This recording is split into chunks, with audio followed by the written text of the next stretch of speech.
All right, Mr. Green. Greenberg, I'm sorry. I shortened your name here in my little block. Green Sebastian.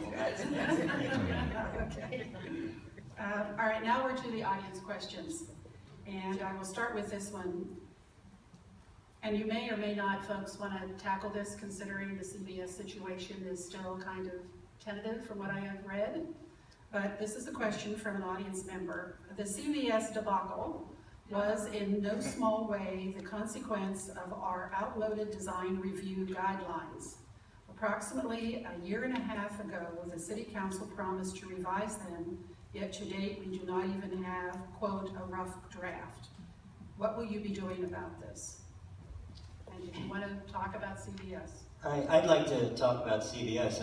I think the CVS debacle would not have happened without a faulty traffic report saying that there were, which measured traffic from High Street going east to instead of Jewel Avenue. And so it found that there were under 35 seconds of traffic. It was therefore not significant. Therefore, there was a mitigated negative declaration, and we didn't need to go through a thorough traffic study. It was a false input that came from our planning department that really has not been managing the planning of this city, and it resulted in lawsuits, it resulted in a whole big squabble that I really think could have been avoided if we had simply had a well-done traffic report.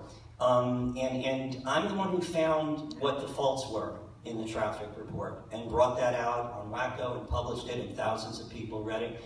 Had I been on the city council, I think that level of oversight that was missing when the city accepted that mitigated negative declaration, which another candidate in this race, Patrick Slater, championed, I believe that if it had not been approved and embraced, we would never have gone down this road and spent $330,000 on a lawsuit and added 1,800 car trips to the most congested corner. I am happier with the new design. I don't think it's going to add that many car trips, and I'm sort of hoping, like many of us, that it will simply not open and there'll be a different type of business there. Thank you. Thank you, Ms. Glass. Well, I think most people know that I haven't been a real fan of CVS, although I thought we were actually working to help CVS for making a terrible business decision. Which was locating in a location that was actually going to be bad for their business. It seems to me CVS's existing location north of town, accessible to, or on the north side of town, accessible to Grayton and Forestville and other areas, was actually a much more viable business model.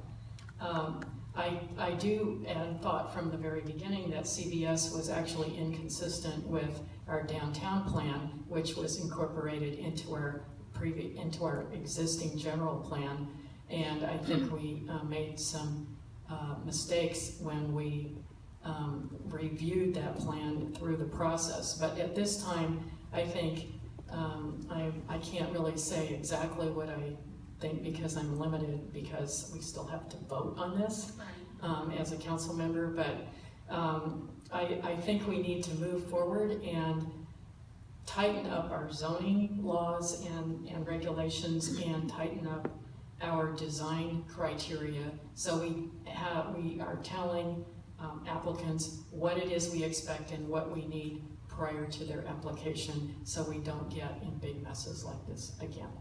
All right. Mr. Slater. Well, first I'd like to address the idea that I somehow championed a traffic study. The minutes of that meeting indicate that I asked one simple question regarding how the parking was calculated. If somebody wants to interpret that as championing a traffic study, that's fine. As far as the design review standards, that is a project that I am on the subcommittee for. Councilmember John Eder and I are working on that. There have been a few hiccups in the road. There have been some issues that each of us have had to deal with in our personal lives that have slowed that project down. It is important to us, and it is agendized for the 21st of this month on the City Council agenda. Thank you. Ms. Kearney. Thank you. I'm glad Vice Mayor Slater mentioned the subcommittee that he and Councilmember John Eder are on, because I thought actually that was the most sensitive part of this question, because I didn't want to attribute to my colleagues' delay. What you want to know is the council members work very hard.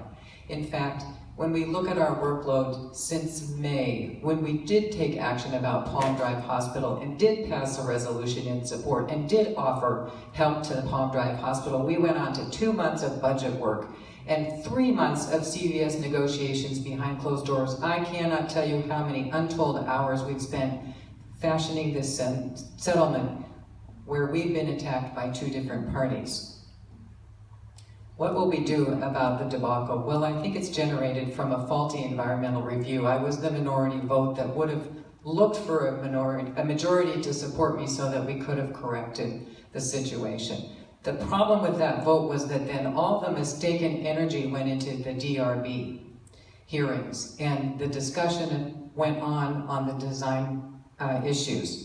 What I've done to rectify this situation is work with Councilmember Eder, Marcia Sue Lustig, Lars Largenberg from the Core Project to create a community workshop to deal with the future of the Diamond Lumber site on the east side of the plaza. Our community came together and said very specifically what it can imagine on that property, what it's willing to support. We had the involvement from the beginning of property owner Ron Vasso, who wants to avoid the CVS debacle himself. All right, thank you.